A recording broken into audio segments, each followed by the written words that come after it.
손흥민이 쓴 역사는 현지에서도 화제입니다. 손흥민은 발롱도르 11위에 올랐습니다. 지난 시즌 프리미어리그에서 23골을 넣어 득점왕에 오른 손흥민은 발롱도르 후보에 이름을 올렸습니다. 손흥민 활약 덕에 토트넘은 후반기 반등에 EPL 4위에 올라 모두의 예상을 깨고 챔피언스리그에 진출할 수 있었습니다. 대한민국 대표팀에서도 손흥민 활약은 눈이 부셨습니다. 2019년에도 후보에 있었던 손흥민은 당시 22위였습니다. 순위는 높지 않았지만 2007년 29위에 올랐던 이라크 공격수인 마흐무드를 넘어 아시아 역대 최고 순위에 올랐습니다. 3년 만에 다시 오른 발롱도르 후보에서 11위가 됐습니다. 순위가 10일이나 껑충 뛴 것입니다. 개인 기록은 물론 아시아 국적 선수 기록까지 경신했습니다. 영국 풋볼 런던은 발롱도르 시상식 소식을 전하며 손흥민을 언급했습니다.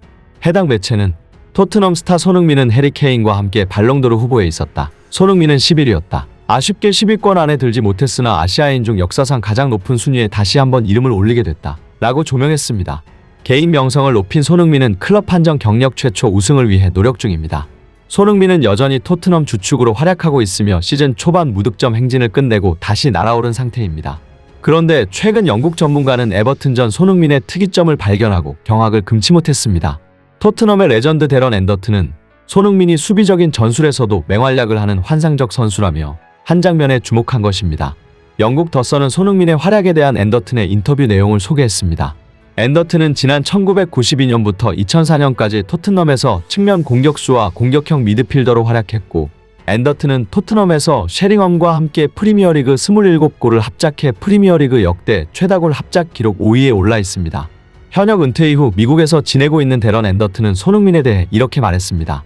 손흥민과 케인이 프리미어리그 역대 최다골 합작 기록을 세운 이후 그들의 활약을 지켜보는 것은 항상 즐겁다. 이곳에 있는 사람들은 손흥민과 케인의 활약을 보면서 믿을 수 없다는 이야기를 한다. 지난 2년간 손흥민과 케인을 지도한 감독은 수비적인 감독이었다. 무리뉴와 콘테는 쉽게 패하지 않는 팀을 만드는 것을 원하고 선수들에게 역습을 강조한다. 그리고 최근 그러한 기조는 더 심해졌다. 하지만 손흥민은 그런 상황에서도 환상적인 활약을 펼치기 시작했다. 라는 뜻을 나타냈습니다.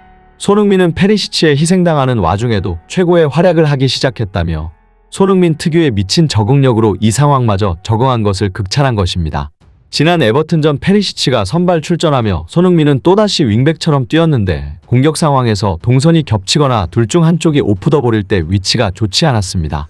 예를 들면 동일선상에서 손흥민이 공이 있을 때 페리시치가 페널티 박스에 들어가지 않거나 페리시치가 올라갔다가 리커버리를 제때 해주지 못하여 손흥민이 커버를 해야 할 상황이 되니 과감한 플레이가 나오지 않았습니다.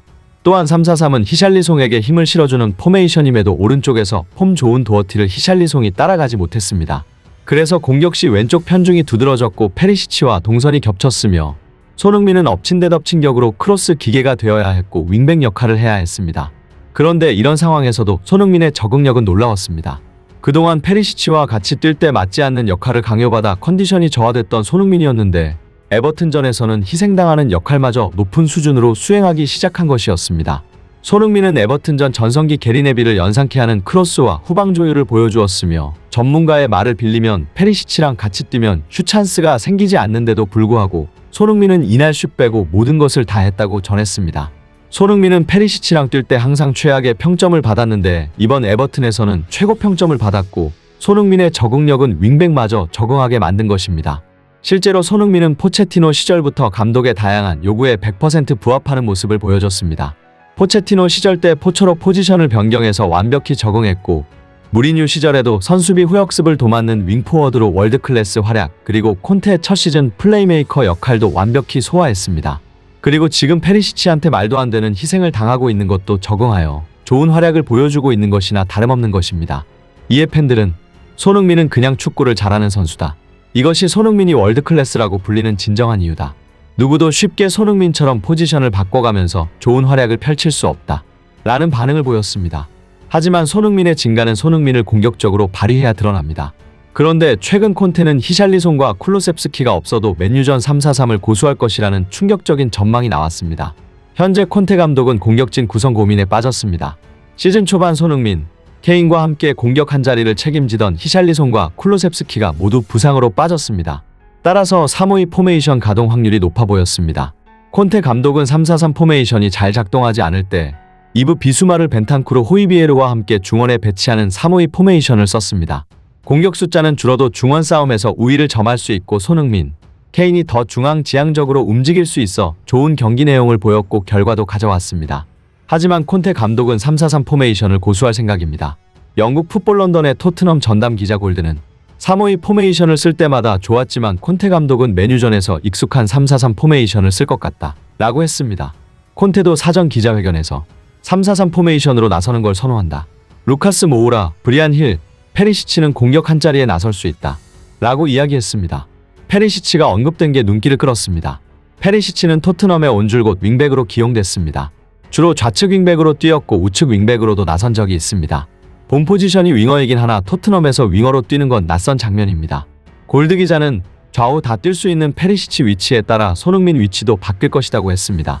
손흥민, 페리시치 조합은 항상 좋지 못한 결과를 보였습니다. 페리시치가 좌측 윙백, 손흥민이 좌측 공격수로 있을 때 이야기입니다. 손흥민, 페리시치가 좌우 다른 곳에서 뛴다면 어떤 모습을 보일지 이목이 집중될 것입니다. 만약 이 경우에도 손흥민이 희생을 당하는 모습을 보이고 콘테가 페리시치를 끝까지 기용해서 손흥민의 재능을 낭비할 생각이라면 중대한 결단이 있어야 할 것입니다. 끝까지 시청해주셔서 감사합니다. 다음에 다른 영상으로 또 찾아뵙겠습니다.